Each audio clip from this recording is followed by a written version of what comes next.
Halo, selamat malam, moms dan para orang tua hebat, sahabat dari anakkusehat.id. Apa kabar? Semoga semua dalam keadaan sehat ya, dan tetap semangat untuk belajar bersama anakkusehat.id. Tentu saja seputar kesehatan anak. Jadi pada kali ini, moms semua ada di sesi Talk with the Expert ya.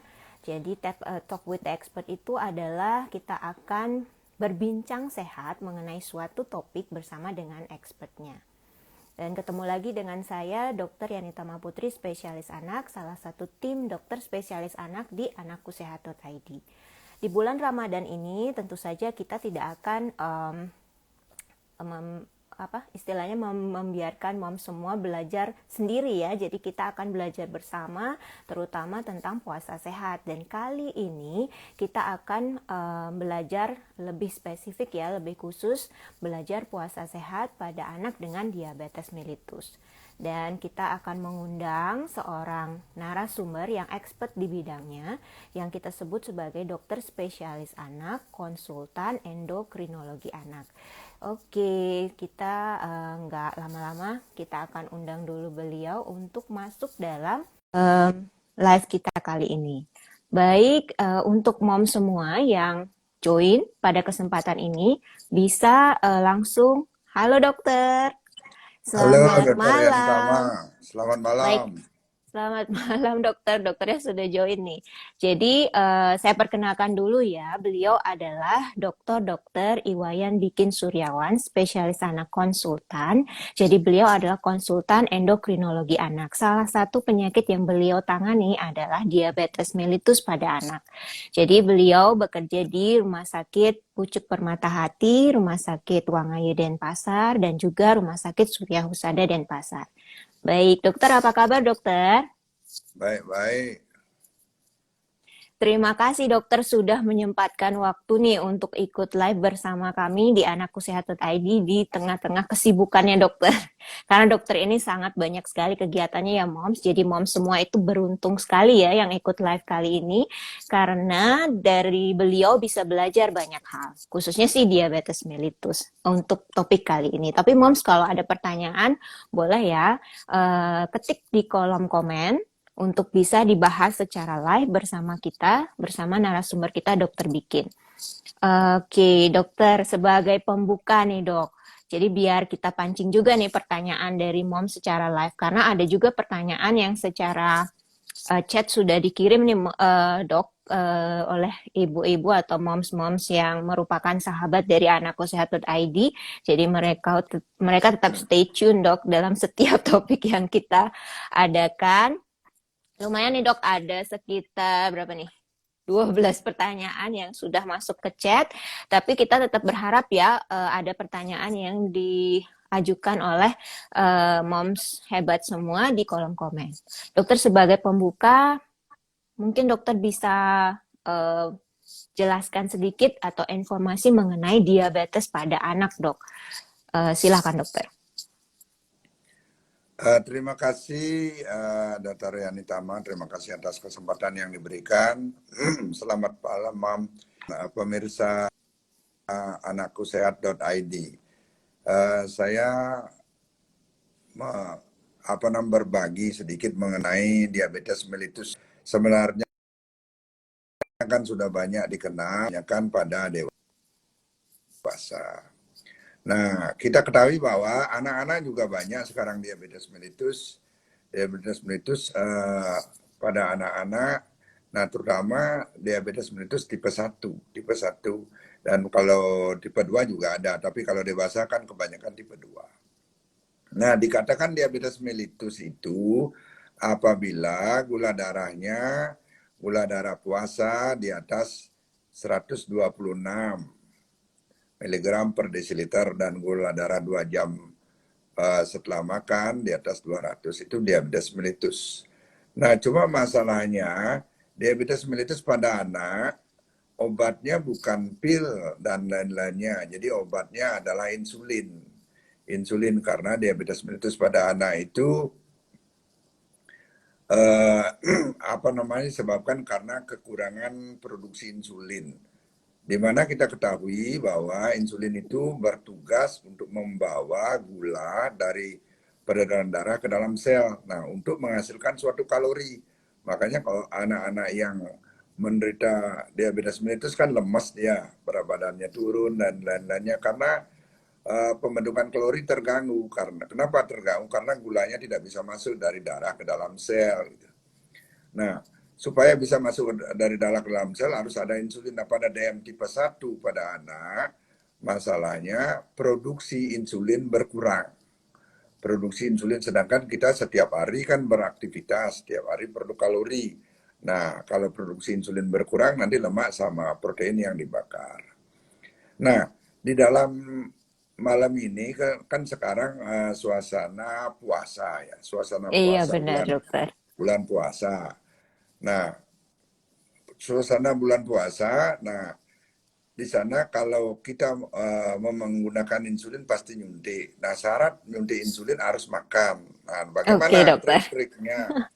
Jadi pada anak yang dia diabetes mellitus, satu pihak dia harus berpuasa. Kalau ingin berpuasa, memang kalau kita lihat anak DM tipe 1 sekitar 42% yang berpuasa. Tetapi kalau dia ingin berpuasa, kalau ketentuan memungkinkan, dia berpuasa. Tetapi di lain pihak, dia perlu menyuntik insulin. Kalau suntik insulinnya itu tidak ada makan, itu akan terjadi hipoglikemi. Makanya ada Oke. ketentuan-ketentuan siapa yang boleh berpuasa pada anak-anak itu, siapa yang bersiko. Yang bersiko kalau dia berpuasa pada anak-anak DM tipe 1 ya, yang Baik bersiko dokter. kalau dia berpuasa, kalau dalam 3 bulan terakhir dia mengalami hipoglikemi berat. Nah, hipoglikemi berat, jadi gula darahnya rendah-rendah. Nah, itu diharapkan tidak perlu berpuasa. Atau dia sering mengalami hipoglikemi berulang. Nah, jadi hipoglikemi berulang, kalau sering hipoglikemi berulang sebaiknya tidak perlu berpuasa. Atau dia mengalami hipoglikemi yang tidak ada gejala atau rendah, itu berbahaya itu. Atau misalnya anak-anak yang dalam 3 bulan terakhir habis menderita dirawat karena ketoasidosis, nah sebaiknya tidak. Atau anak-anak DM yang saat ini sedang panas, mencret, itu sebaiknya tidak. Atau kalau ibu-ibu ya kalau sedang hamil sebaiknya tidak. Itu bersiko kalau dia berpuasa. Bersiko. Nah, kalau supaya tidak bersiko itu harus tidak dalam keadaan seperti itu. Atau misalnya HbA1c-nya kan kita ukur kalau lebih dari 8 HbA1c-nya sebaiknya dia jangan berpuasa karena bersiko. Bersiko, apa resikonya pada anak ADM tipe 1 yang berpuasa? Resikonya biasanya satu, bisa terjadi hipoglikemi. Jadi hipoglikemi, kenapa bisa terjadi hipoglikemi? Karena siangnya kan dia tidak makan. Iya Kalau dia benar nyuntik dokter. tapi tidak makan, resiko hipoglikemi. Nah, yang kedua juga bisa terjadi hiperglikemi. Hiperglikemi yang berat bisa disertai dengan ketoasidosis atau tanpa ketoasidosis bisa juga. Atau bisa terjadi dehidrasi kalau dia kurang minum. Itu Baik nah, untuk dokter.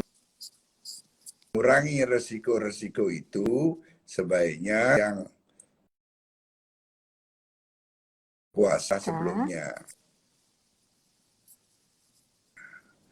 Nah, kapan kita hentikan berpuasa itu? Kalau misalnya kita periksa gula darahnya di bawah 70. Kalau di bawah 70, gula darahnya ya makan aja daripada berbahaya. Di bawah 70 gula darahnya. Atau terjadi ketoasidosis, stop. Nah, kemudian trik-trik bagaimana? Trik-trik bagaimana? Kalau supaya bisa berpuasa. Nah, sebelumnya sering periksa gula darah sehat, HbA1c di bawah 8 itu bisa berpuasa. Berpuasa. Berpuasa. Nah, kita balik.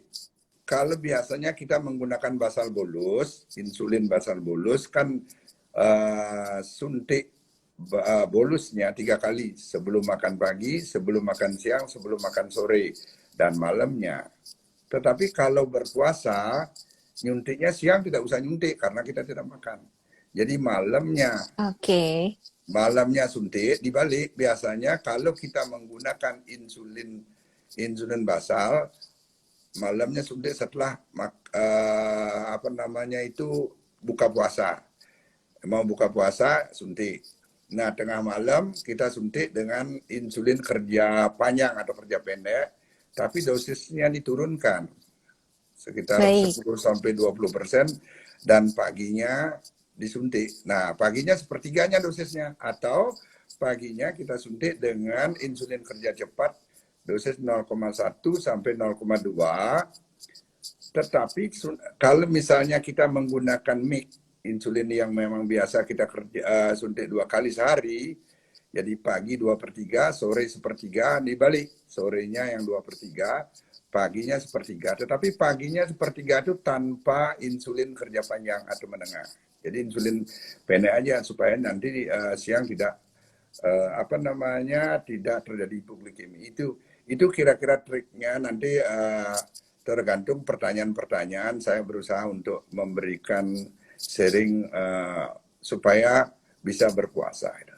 Terima kasih. Itu untuk Baik. sementara dokter yang ditanyakan. Ya dokter sudah panjang lebar sekali ya. Jadi openingnya dari dokter bikin untuk mom semua. Silakan bagi yang ingin bertanya bisa langsung di kolom komen. Dan mungkin dokter kita bahas dulu yang pertanyaan dari mom yang sudah chat di kolom di direct message ya dok ya. Jadi yang pertama ini ada Ibu Desiani dari Jakarta. Dok, kapan ya kita bisa bilang anak dengan DM itu aman berpuasa? Anak saya baru terdiagnosis DM tipe 2 saat ini dengan metformin 3 kali sehari. Mohon petunjuknya dokter. Silakan dokter. Ini sepertinya mungkin anaknya sudah Iya, remaja atau... terima kasih atas pertanyaan. Kalau DM tipe Iya, 2 lebih aman. Jadi DM tipe 2 lebih aman karena pada DM tipe 2 kita tidak menyuntikkan insulin, memakai iya dok. Beliaunya metformin. memakai metformin nih dok, 3 kali sehari katanya dok. Metformin kenapa 3 kali sehari? Metformin seharusnya kan 2 kali sehari. Karena kerja metformin itu adalah 12 jam. Pagi sama 12 sore jam, baik. kerjanya. Ya itu sebaiknya memang bisa terutama sore setelah apa namanya, setelah buka puasa kita minum dan sebelumnya boleh. Terutama sore. Sore nanti minum metformin, malamnya kan ada makanan masuk tidak masalah. Kalau paginya, sore sama paginya, tetapi mungkin dosisnya dikurangi yang paginya. Gitu. Itu Oke, kalau dikurangi dosisnya. ya karena Baik, paginya habis makan nanti siangnya kan tidak makan ya Bu. Boleh dikurangi dosis paginya. Kalau sorenya tidak ada masalah itu metformin. Lebih aman metformin karena tidak menyuntik. Gitu. Tapi kalau baik. DM tipe 1 ya memang itu tetap bisa menyuntik, tetapi dibalik nyuntiknya biasanya nyuntik pagi, nyuntiknya malam dan sebelum sahur, setelah buka dan sebelum sahur. Gitu. Setelah buka dan sebelum sahur ya dok ya. Pagi apa namanya sahur ya? Sahur. Pagi sebelum Kalau ya pagi sebelum sahur. berarti sebelum sahur Ya, dan setelah berbuka. Berarti 2 kali dok ya ya, untuk nyuntik. ya. Coba Mhm. suntikan pagi itu kecilkan karena siangnya kan nggak makan, sorenya itu biasa suntikannya. Tetapi kalau DM tipe 2 saya rasa tidak terlalu masalah. DM tipe 2 itu. Baik, dokter. Nah, ini sebenarnya pertanyaannya kapan kita bisa bilang anak dengan DM itu aman berpuasa? Mungkin tadi sudah dijelaskan ya, Dok, oleh dokter Bikin. Jadi mungkin seperti misalnya dia kondisinya stabil, tidak ada sakit dalam waktu dekat, kemudian sudah gula darahnya sudah bisa dibilang mencapai target ya, Dok, dalam 3 bulan terakhir dengan HbA1c yang di bawah 8. Mungkin itu yang kira-kira Iya, menjawab pertanyaannya, Nggih.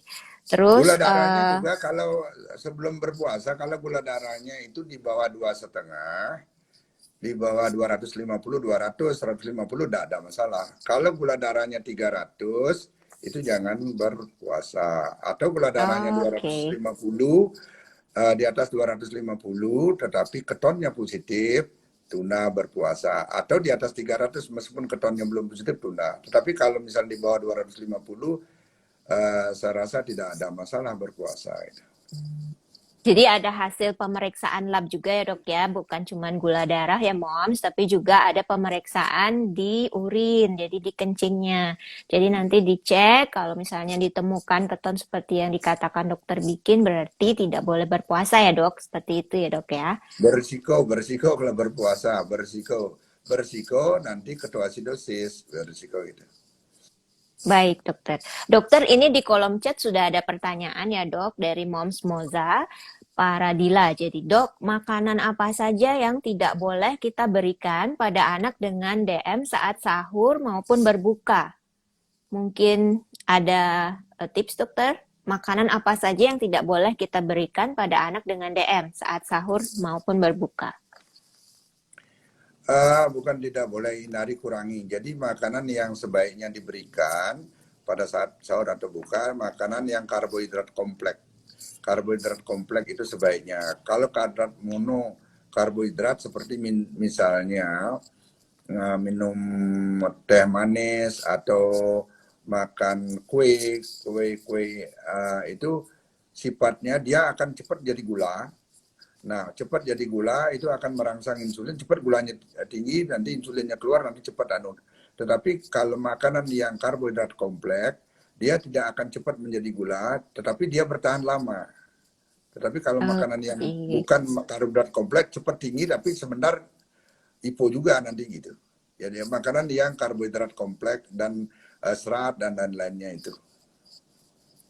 Makanan karbohidrat kompleks dan serat ya dok. Jadi Ya itu itu, yang kalau di yang bukan karbohidrat kompleks, dia akan cepat jadi gula, gulanya akan tinggi, tetapi juga itu akan merangsang insulin, jadi habis itu cepat juga hipo dia gitu, berisiko jadi. Kalau makanan yang karbohidrat kompleks, tidak cepat dia naik gulanya, tetapi dan bertahan lama gitu. Nah, contohnya Jadi apa nih dok supaya moms di luar sana itu bisa membuat masakan yang sesuai dengan anjuran dokter nih dok untuk karbohidrat kompleksnya yang dimaksud atau yang perlu karbohidrat dikurangi.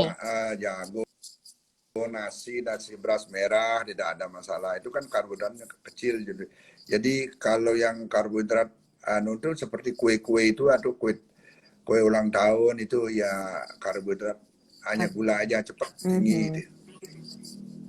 Kalau Jadi makanan-makanan biasa, dikurangin. kalau nasi sebaiknya memakai yang nasi beras merah lebih lebih bagus itu.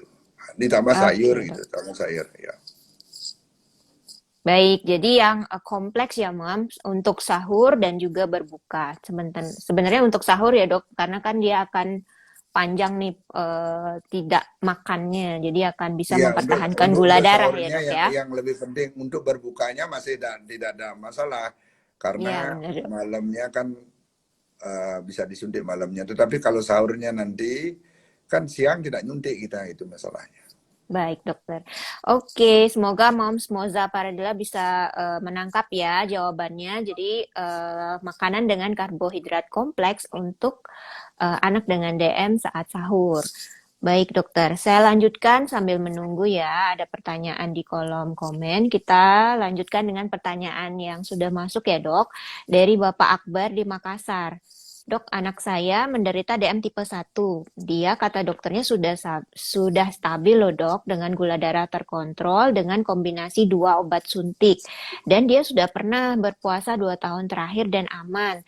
Tapi puasa terakhir dia cepat.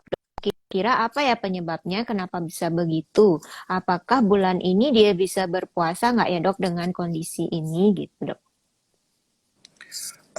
Seperti saya katakan tadi, itu dia berpuasa, jadi mana yang berisiko, mana yang tidak berisiko. Nah, yang tidak berisiko kalau dalam 3 bulan terakhir itu tidak pernah menderita hipoglikemi. hipoglikemi berat. Hipoglikemi Mhm. berat misalnya gula darah 40 itu kan berisiko dia. Atau hipoglikemi berulang. Atau dalam 3 bulan terakhir tidak pernah mengalami KD. Atau HbA1c-nya masih di bawah 8. Saya rasa tidak ada masalah. Yang penting anaknya saat ini tidak dalam keadaan sakit. Kalau misalnya dalam keadaan panas, mencret, itu kalau dalam keadaan sakit ya ditunda dulu gitu. Saya rasa itu dan ketentuan puasanya, ketentuan memakai insulinnya diikuti. Kalau memakai dua insulin biasanya kalau basal bolus kan insulin kerja cepat dan insulin kerja panjang. Nah, insulin kerja panjangnya ya, bisa disuntikan malam hari, tengah malam bisa digunakan jam 9 malam boleh atau tengah malam. Dosisnya diturunkan 20%. Insulin kerja panjangnya. Nah, insulin kerja kerja cepatnya pagi sama sore saja waktu makan. Nah, waktu makan sore atau buka sore dosis, tapi berbuka pagi dikurangi. Nah, kira-kira 0,1 sampai 0,2 unit per kilogram berat badan. Karena siangnya kita kan tidak ada makanan masuk. Kalau dosisnya pagi agak tinggi, nanti siangnya takutnya hipoglikemi dia gitu. Iya, benar dokter. Oke, jadi seperti itu ya Pak Akbar. Yang jelas, kalau misalnya kondisi anaknya saat ini adalah kita bisa bilang tidak stabil ya dok. Kalau tidak stabil berarti ditunda dulu untuk memulai puasa lagi karena itu beresiko seperti yang dibilang dokter Bikin, terutama beresiko bisa hipoglikemi atau gula darahnya justru rendah atau menjadi hiper atau dia terlalu tinggi dan itu juga berbahaya. Jadi lebih atau kurang juga itu berbahaya ya dok ya.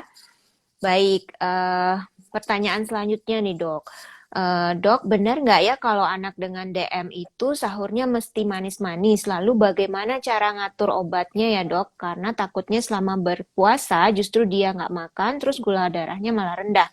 Nah ini mungkin pertanyaannya tadi sempat disinggung ya dok. Jadi yang jelas gula darahnya malah rendah, terus obatnya gimana dok? Apakah obatnya bisa dilanjut ya dok? Mungkin ada tambahan lagi dok, ini pertanyaan dari Ibu Dewi di Surabaya. Karena dokter tadi sudah sempat menyinggung ya dok ya, makanan Ya, pas sahur.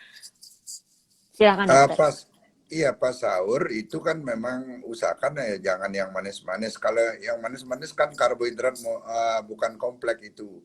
Kalau yang manis itu gula darah langsung tinggi gitu. Kecuali memang itu perlu yang manis itu kecuali pada saat itu anak sedang hipoglikemi baru kasih yang uh, Manis. manis. Kalau dalam keadaan normal itu pakai yang kompleks supaya dia stabil bertahan lama. Kalau dia tidak bertahan lama, kalau yang bukan kompleks, dia tidak bisa bertahan sampai sore. Cepat ya cepat juga hilang. Nanti resiko pertama dia resiko hiper, cepat jadi tinggi, sebentarnya resiko hipo gitu. Makanya pakai yang kompleks. Nah, kemudian kalau pas misalnya gula darahnya hipo pada saat sahur, nah itu jangan disuntik. Kalau hipo kan jangan disuntik. Tetapi yang manis-manis itu kurangi yang manis-manis itu karbohidrat yang kompleks. Kalau manis itu kan begitu dia minum langsung tinggi gulanya itu, berisiko itu. Kecuali memang saat itu anak sedang hipo gitu. Baik dokter. Jadi Ibu Dewi di Surabaya, semoga mendengar ya. Jadi yang jelas seperti yang sudah dijelaskan tadi, yang terbaik disarankan adalah makanan dengan karbohidrat kompleks ya. Jadi artinya yang tadi disarankan mungkin nasi beras merah ya dok ya. Jadi supaya kadar gulanya terjaga selama sepanjang berpuasa dalam 1 hari penuh Yeah. itu. Jadi kalau yang manis dia cepat sekali justru hilang dalam artian dia bisa beresiko hipo nanti kurang atau gula darahnya rendah. Oke, jadi itu dan obatnya tentu saja perlu diatur. Mungkin bisa dikonsultasikan lebih lanjut dosisnya dengan dokter spesialis anak di daerahnya ya, Ibu ya. Oke, dokter. Jadi kita lanjutkan dulu, dok. Oh ya, terkait dengan yang tadi nih, dok, masalah kalau misalnya gula darah dikasih yang manis. Nah, ini ada pertanyaan dari Ibu Aisyah di Denpasar. Dok, anak saya dengan DM sejak setahun lalu terdiagnosis, rutin pakai insulin dan stabil dok sejauh ini. Tapi dia ada riwayat kalau telat makan atau makan nggak teratur, gula darahnya bisa turun banget. Nah, selama seminggu ini dia saya coba puasain setengah hari saja. Kalau turun, dia stop. Nah, apa sih yang terbaik nih dok dilakukan untuk pertolongan pertama kalau misalnya gula darahnya turun atau justru kalau gula darahnya naik nih dok? Kira-kira ada tips nggak dok untuk pertolongan pertama di rumah sebelum ke rumah sakit untuk kasus gula darah rendah atau tinggi? Kalau gula darahnya, misalnya untuk di rumah, ya kalau untuk berpuasa kan enggak. Kalau gula darahnya rendah, itu langsung dia makan yang manis. Itu kadang-kadang pada anak diabetes mellitus itu perlu membawa permen dan lain-lainnya kan itu ya makanannya. Oke, dok. Begitu kalau kita meriksa begitu dia hipo, jadi makanan yang perlu dimakan itu adalah yang cepat jadi gula. Itu yang mono, itu cepat gula. Atau minum air gula ada masalah. Gula. Oke. Uh, tapi kalau untuk apa namanya tadi HIP seketika dia yang tinggi tinggi. tinggi, nah pada saat itu bisa dinetralkan dengan insulin kerja cepat. Jadi langsung tidak memakai gitu. Bisa langsung suntik. Nah kalau misalnya berpuasa, ya itu kalau bersiko sering hipo ya sebaiknya kan tidak wajib Ditunda. untuk berpuasa, ditunda. Ya, ditunda Makanya syarat dulu. syarat yang tidak berisiko dalam 3 bulan terakhir tidak pernah hipoglikemi. Kalau dalam perjalanan nanti ternyata hipo, artinya gula darah di bawah 70 langsung makan ya. Langsung kalau diperiksa, oh gula darahnya rendah jangan dipertahankan, langsung makan. Tetapi kalau misalnya tidak hipo, bisa bertahan terus. Maka tidak semua ada syarat-syarat siapa yang tidak bermasalah, siapa yang berisiko itu. Selama gula darahnya di bawah 250 dan di atas 100 saya rasa tidak ada masalah. B1C-nya bagus, saya rasa tidak masalah asal anaknya tidak dalam keadaan sakit. Tetapi kalau gula darahnya fluktuasi, nah itu berisiko sedikit. Baik, dokter. Oke, jadi semoga ya didengar oleh Bapak Ramdhani. Bukan Bapak ini, jadi Ramdhaninya sendiri karena dia penderitanya, dok. Nah, dokter, ini terkait dengan apa namanya kadar gula darah nih dok. Ada juga yang bertanya, Afika dari Jawa Tengah nih dok. Dok, anak saya kan rencana mau coba puasa. Dia DM tipe 2 umur 16 tahun. Berapa kadar gula darah normal anak DM saat puasa ya dok? Apa sama targetnya seperti biasanya? Jadi dia DM tipe 2 umur 16 tahun dokter. Menanyakan tentang kadar gula darah target saat Uh, berpuasa. Kalau kadar gula darah yang normal duduk, kadar gula darah dikatakan normal, kalau DM juga begitu. Kalau dia puasanya di bawah 100, 2 jam PP-nya di bawah 140, itu normal. Nah, untuk anak yang berpuasa, itu kan kalau anak DM kan jarang kita bisa puasanya di bawah 100, 2 jam PP di bawah 140. Antara 100 sampai 200 itu tidak ada masalah. Batasnya itu 250. Kalau 250 dan ketonnya positif, sebaiknya jangan berpuasa. Atau 300, jangan berpuasa. Kalau misalnya 200, 180, 150, saya rasa tidak ada masalah berpuasa itu.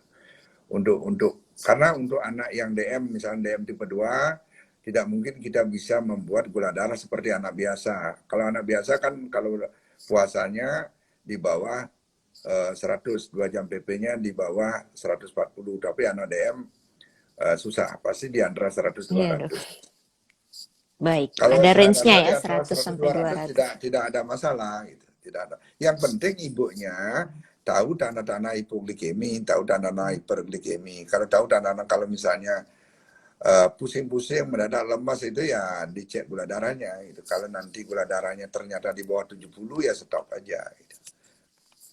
Oke, baik dok. Jadi moms punya catatan ya dok ya. Harus Iya, punya iya. catatan nih gula darah anaknya berapa dan selama mencoba berpuasa jangan lupa untuk selalu mencatat. Jadi cek mungkin baiknya tiap berapa jam nih dok dicek untuk gula darahnya Ka- kalau dia mulai Kalau berpuasa misalnya nih dok. kalau berpuasa itu kan pagi sebelum apa namanya sebelum sahur, sore setelah buka. Mau buka kan dicek. Tetapi di dalam perjalanan misalnya tengah-tengah siang itu kalau ada Iya keluhan dok. tidak nyaman, misalnya pusing dan lain-lainnya itu dicek. Kalau nanti di tengah-tengah itu misalnya gula darah di bawah 70, stop berarti puasanya. Kan harus makan ya. Iya Atau dokter. siang tuh ternyata gula darah di atas 300. Ya Hmm. suntik. Biarpun siang ya seharusnya suntik. Kalau enggak itu ketoasidosis nanti gitu. Jadi kalau ada keluhan siangnya itu sebaiknya diperiksa gula darahnya itu. Kalau tidak ada keluhan siang tidak diperiksa tidak ada masalah. Kan pagi sama Oke. sore aja diperiksa ya. Mm-mm. Baik dokter. Jadi itu Mams ya. Jadi tipsnya kalau misalnya sebelum sahur, kemudian setelah berbuka, di antaranya itu kalau memang mungkin baru mulai ya dok ya, boleh sih Iya dicek iya. kalau misalnya tumben seperti itu memulai puasa. Mungkin kalau fisiologisnya kita apa gulanya mulai habis setelah 3-4 jam mungkin dok ya, mungkin dicek dulu apakah stabil sesuai target 100. Jadi siangnya itu kalau misalnya periksa aja jam 12 siang, jam 12 jam 1. Kalau gula darahnya misalnya antara 80 sampai di bawah 250, lanjut aja puasanya gitu. Masih lanjut ya dok ya. Oke. Lanjut. Kalau di atas 250 baru uh, stop. Kalau lihat ketonnya atau di bawah 70 baru stop. Kalau di antara itu kan tidak ada masalah gitu. Iya dokter. Oke. Semoga menjawab ya Afika, Ibu Afika. Kemudian ini ada pertanyaan lagi nih dok. Dok, saya itu ada keturunan diabetes, yaitu mama saya. Tapi saya sih baik-baik saja. Saya ada kekhawatiran anak saya ada bakat nih dok. Apa ya ciri-ciri anak diabetes yang perlu kita waspadai sehingga harus dibawa ke dokter untuk mendiagnosis dokter? Ini Ibu Dita di Surabaya. Jadi sebenarnya beliaunya menanyakan tentang gejala diabetes nih dok. Kapan dia curiga? Karena dia sendiri ada keturunan diabetes, tapi Ibu Dita sendiri tidak diabetes. Silakan dokter. Terima kasih Ibu Dita, terima kasih. Kalau yang ada keturunan biasanya diabetes tipe 2.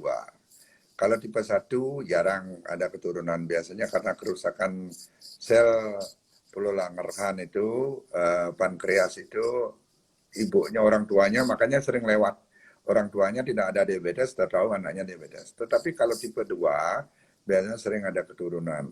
Nah, sebagai faktor pencetus apa namanya? Kalau anak-anak apalagi anaknya itu gemuk, misalnya ibu gemuk, obesitas, risikonya lebih cepat. Nah, tanda-tandanya diabetes itu pasti kok terasa lemas gitu.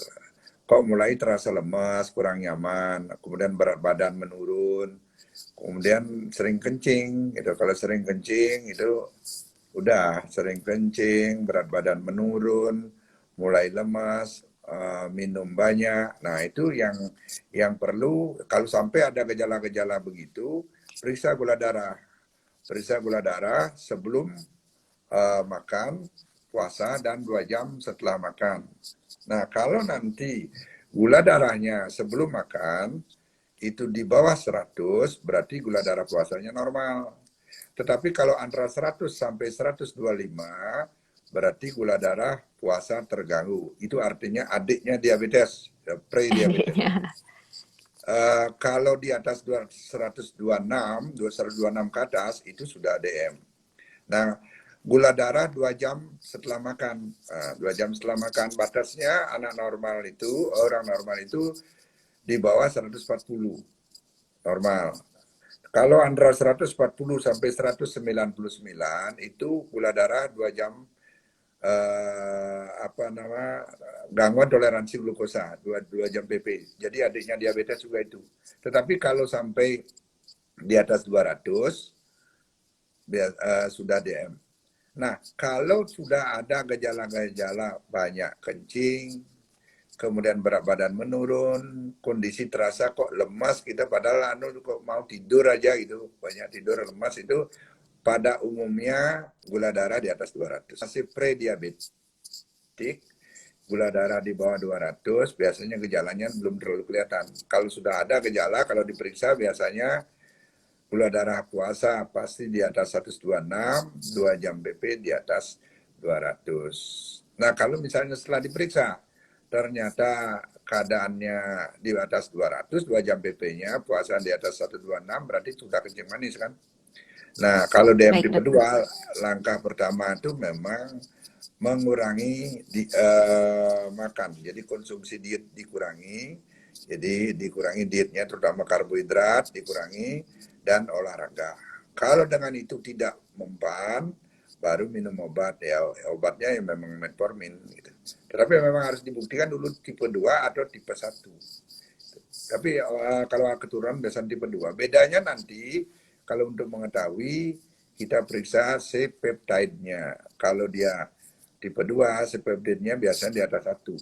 Kalau tipe 1 di rendah C-peptide-nya gitu.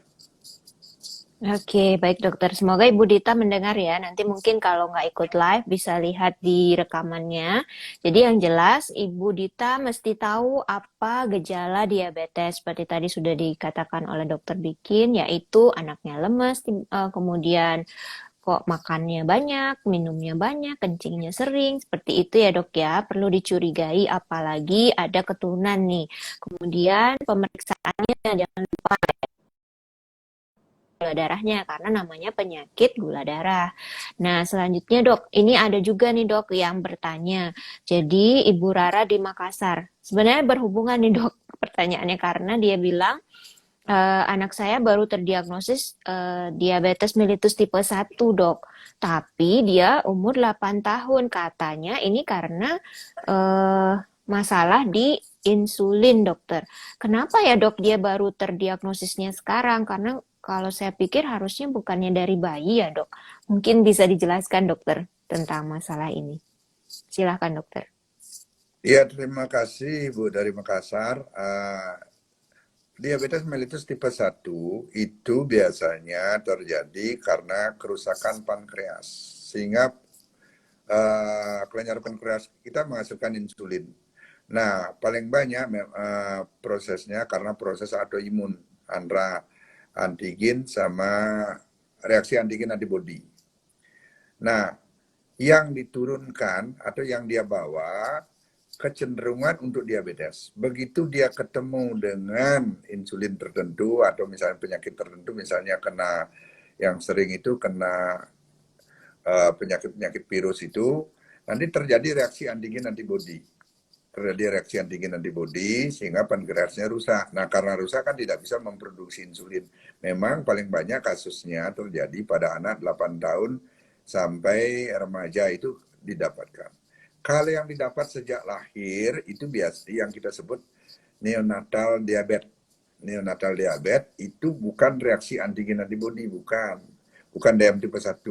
Jadi dia terjadi DM karena memang secara genetik pankreasnya sudah rusak.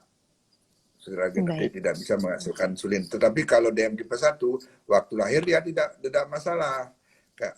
Setelah umur 8 tahun, karena kena penyakit tertentu atau kena apa terjadi reaksi antigen antibodi, pankreasnya jadi rusak, tidak mampu menghasilkan insulin. Nah, di sana penyebabnya. Makanya diketahui umur 8 tahun. Nah, DM tipe 1 itu begitu diketahui cepat merosot dia. Makanya sering diketahui kalau tidak aware, tahu-tahu kok gawat anaknya ketoasidosis karena prosesnya cepat. Sudah sesak, penurunan kesadaran gitu ya dok Oh ya. iya, Sudah. biasanya ditemukan di rumah sakit kok ada anaknya sesak, tahu-tahu sesak, tahu-tahu itu. Padahal Atau ditanya dehidrasi keluarganya, mungkin. ibunya tidak ada DM, keluarganya tidak ada DM, karena ini kadang-kadang tidak diturunkan reaksi antigen antibodi aja reaksinya itu.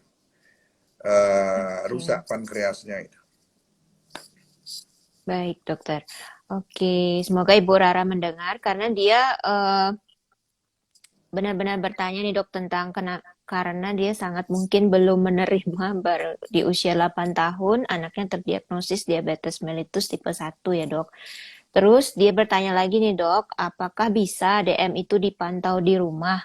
Karena untuk kontrol ke dokter endokrin di sana katanya agak susah dok dan anaknya juga sudah mulai sekolah. Sementara dijadwalkan rutin mesti setiap bulan. Apa bisa dimonitor di rumah dokter? Kalau ada, mohon tipsnya dokter. Apa yang perlu dimonitor mungkin dok? Uh, untuk DM tipe 1 sangat bisa dimonitor di rumah, sangat bisa. Makanya kalau kita biasanya mempunyai pasien DM tipe 1, ada dua kriteria kita memulangkan waktu di rumah sakit opname. Kalau sakit-sakit yang lain begitu terkontrol kan pulang. Kalau DM tipe 1 begitu gulanya terkontrol, yang kriteria yang kedua adalah orang tuanya teredukasi. Artinya Ya, orang benar tuanya banget bisa nih dok. Orang teredukasi. tua ya dok. Mesti Karena ada support 5 system. pilar itu.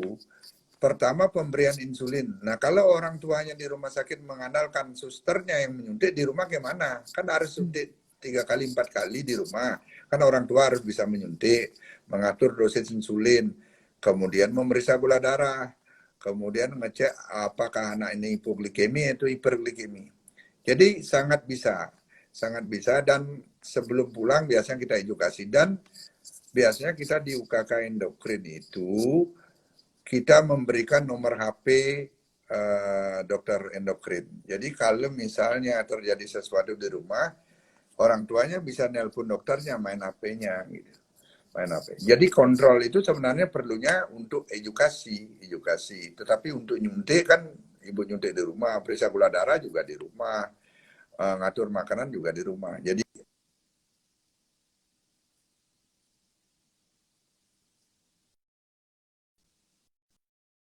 awal di rumah. Ya nyuntik pagi, siang, sore, dicatat gula darahnya.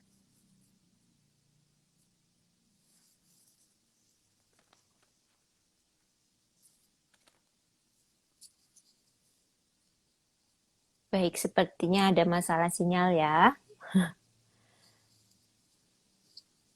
Mohon ditunggu sebentar ya moms ya.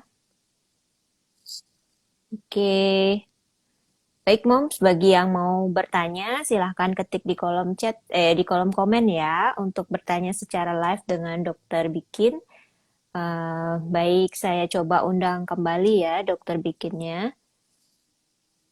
Oke, tunggu sebentar. Jangan lupa ya moms untuk join dan juga bertanya lagi kalau misalnya ada pertanyaan, jangan ragu untuk tanya di kolom chat. Oke, dokter, mungkin ada gangguan Hilang. sinyal ya, dok? Iya, hilang tiba-tiba hilang. Iya, hilang tiba-tiba. Baik, Ya, dokter itu sudah yang balik saya katakan kembali. tadi. Jadi harus mempunyai buku catatan. Karena yang anak-anak yang kontrol metaboliknya baik dengan yang tidak baik, kalau waktu diperiksa waktu kontrol sama aja kelihatannya. Tetapi kita tahunya Iya, dari benar, buku dok. catatan, buku tulis catatannya itu. Jadi dokter itu bisa memberikan advice sesuai dengan buku catatan. Berarti di mananya ibunya tidak mengerti bisa. Nanti kalau ibunya sudah teredukasi tidak harus kontrol. Nah, jadi bisa di rumah. Bukan tidak bisa, bisa di rumah. Ah, oke, keren banget nih dok. Jadi dokternya ini sudah apa namanya baik hati sekali nih moms ya. Jadi beliaunya adalah dokter yang membentuk suatu komunitas anak-anak dengan DM bersama dengan orang tuanya. Sangat benar sekali bahwa komunitas itu penting sekali ya dok sebagai support system untuk mencapai kestabilan atau target dari gula darah si anak nih. Jadi kalau orang tuanya teredukasi dengan baik, pasti monitornya di rumah juga bagus. Kemudian bisa membantu memberikan pertolongan pertama jika anaknya terjadi gula darah rendah atau gula darah tinggi ya dok ya. Dan beliau juga siap sedia kalau misalnya ada pertanyaan nih yang membuat moms dari komunitas diabetes, anak-anak diabetes ini ada pertanyaan bisa langsung di grup ya dok ya. Oke, semoga Moms Rara di Makassar bisa terbantu ya. Yang jelas harus tahu apa gejala apabila dia gula darahnya rendah, gula darahnya tinggi, apa yang harus dilakukan kalau gula darahnya rendah atau tinggi, dan melakukan atau memonitor dengan membuat catatan tadi ya dok, Iya, sehingga iya. nanti dokternya bisa kasih advice. Oke, Malah ini Dokter Yanitama, malah Nggih, untuk dokter. anak-anak yang DM tipe 1 itu kita membentuk komunitas namanya Ikadar. Ikadar kalau di Indonesia kan ada Ikadar bisa ikut grup tuh, kalau di Bali Ikadar Bali.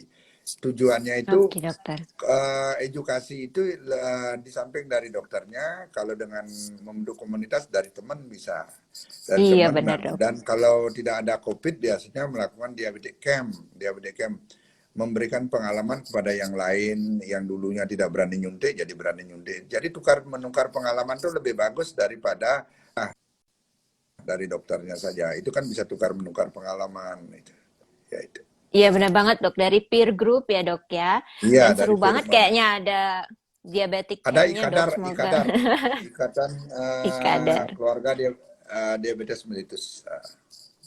Ikadar, baik. Semoga di sana juga ada sih pastinya, dok ya, di Makassar. Iya, Semoga Mams Rara juga ketemu dengan komunitas itu, jadi bisa sharing pengalaman nih dalam menolong anak-anak dengan diabetes. Baik, dokter, di kolom komen nih ada yang menyapa dokter. Gek Ana, sehat selalu dokter Bikin. Mungkin salah satu pasiennya nih dok. Jadi fansnya susternya itu dokter suster. nih. Oh, susternya. Baik Suster. dokter. Oke dok, kita lanjutkan ya dok dengan pertanyaan berikutnya. Ini dari Ibu Setiani di Denpasar. Dok, anak saya itu usia 5 tahun dengan diabetes mellitus tipe 1. Suka banget makanan manis seperti kue, jus, soft drink, dan minuman kemasan. Bahkan saya sudah larang, tapi susah banget loh dok untuk mengendalikan. Kadang dia sembunyi-sembunyi. Ada tips nggak dok untuk mengontrol supaya gula darahnya ini bisa terjaga. Karena susah sekali nih dok katanya mengendalikan makanan manis.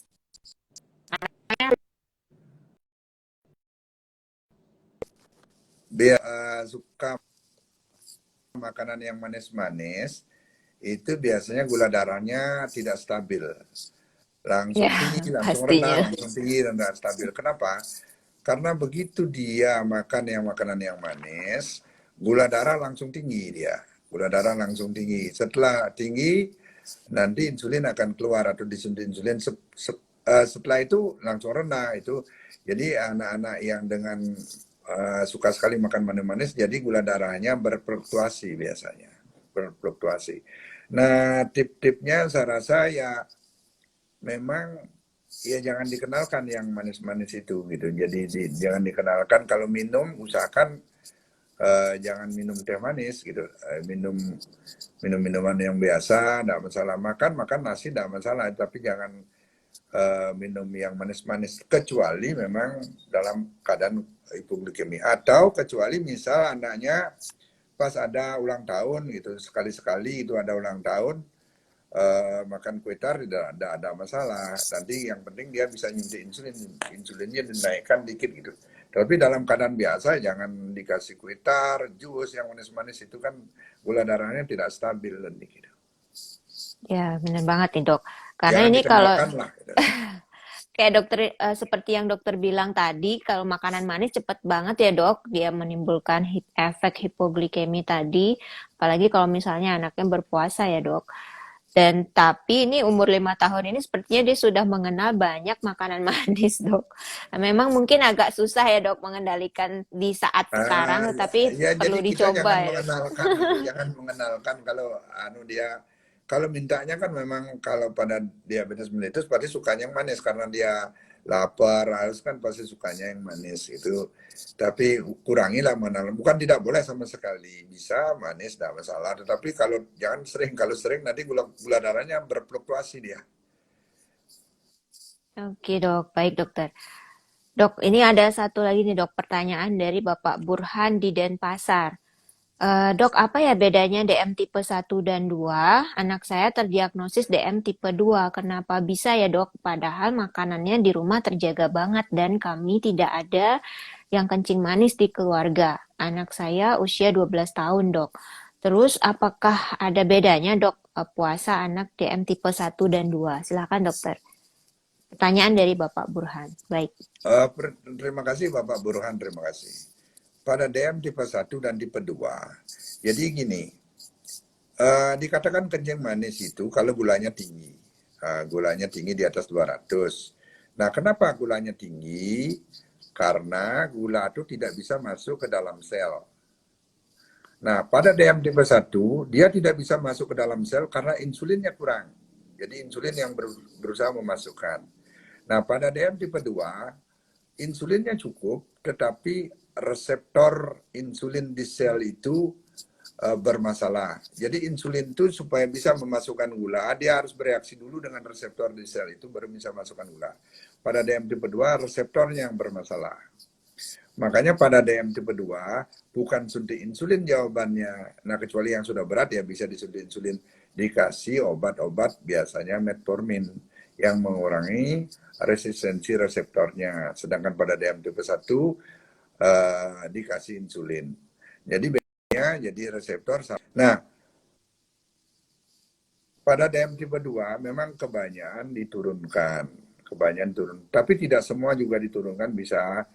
Salah satu pencetusnya biasanya kalau anaknya obes. Obes berisiko untuk terjadinya resistensi insulin. Tapi kadang-kadang penyebab lain juga banyak yang menyebabkan terjadinya DM tipe 2. Jadi tata kelolanya karena berbeda. Kalau DM tipe 1 tidak bisa dengan obat, pasti dengan suntikan insulin. Kalau DM tipe 2 dengan obat, tetapi mau ditambah insulin juga bisa.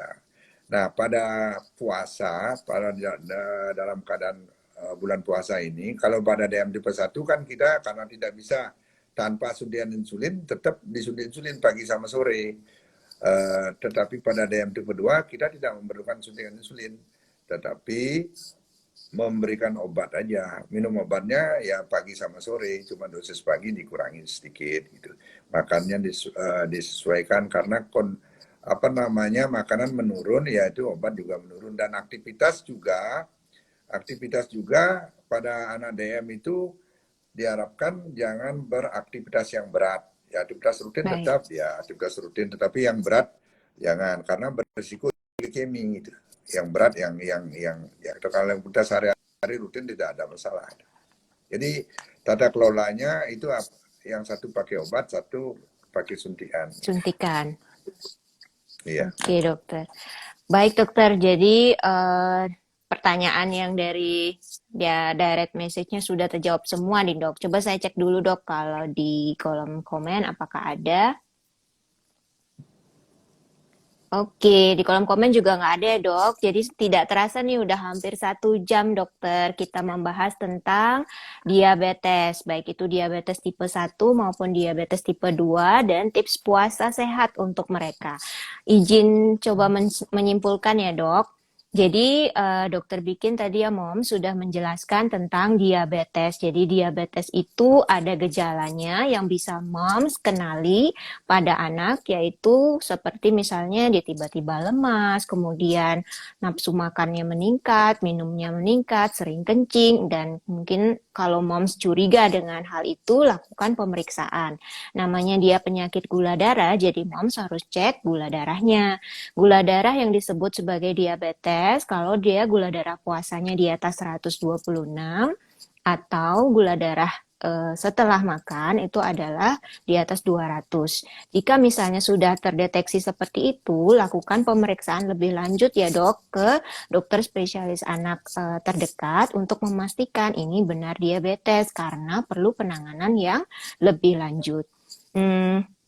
Untuk anak diabetes yang ingin berpuasa, jadi tadi Dokter Bikin sudah menjelaskan panjang lebar ya Moms. Jadi syaratnya untuk anak-anak yang diabetes, baik itu diabetes tipe 1 maupun 2 yang ingin berpuasa, Jadi harus stabil, setidaknya dalam 3 bulan terakhir tidak ada nih yang disebut dengan hipoglikemi atau gula darahnya rendah, terus gula darahnya tinggi, kemudian ada namanya tuh pemeriksaan HbA1c ya dok, itu di bawah 8, kemudian gula darahnya itu stabil di bawah 250, dan dia tidak dalam kondisi sakit, dia fit.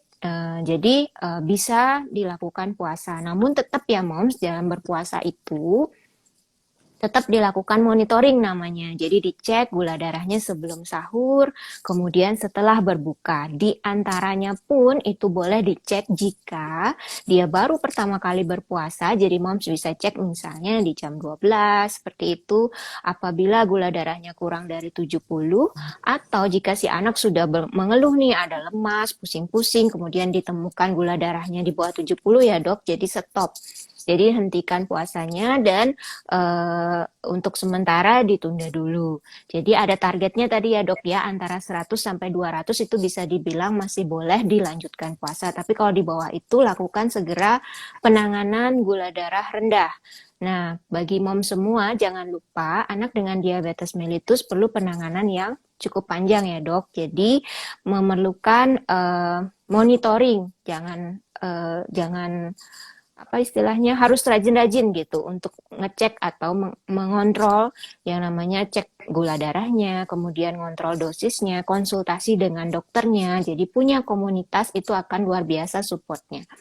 Dokter ada tambahan kira-kira mungkin buat mom semua untuk tips puasa sehat pada anak dengan diabetes mellitus. Terima kasih Dr. Yanitama, itu yang penting. Jadi pertama, kadar gula darahnya tidak ada hipo 3 bulan terakhir, tidak ada ketoasidosis, HbA1c rendah, dan orang tuanya sudah familiar, sudah tahu tanda-tanda hipo sama hiper itu. Kalau misalnya di tengah jalan dia terjadi hipo sama hiper, ya stop puasanya gitu. Yang penting sudah mengetahui. Jadi semua anak atau semua anak DM kalau dia sudah terkontrol, orang tuanya sudah paham gejala-gejalanya, itu tidak ada masalah berpuasa gitu. Jadi yang bersiko itu kan yang seperti misalnya gula darah dia sering hipoglikemi tidak tahu berpuasa, atau HbA1c-nya 12 gitu misalnya dia ikut-ikutan, itu yang bersiko. Bukan tidak boleh tapi bersiko gitu. Tapi kalau misalnya gula darah sebelum itu terkontrol, orang tua sudah paham, sudah mengetahui, saya rasa tidak masalah, memang diwajibkan untuk berpuasa. Itu kan merubah, cuma nanti diikuti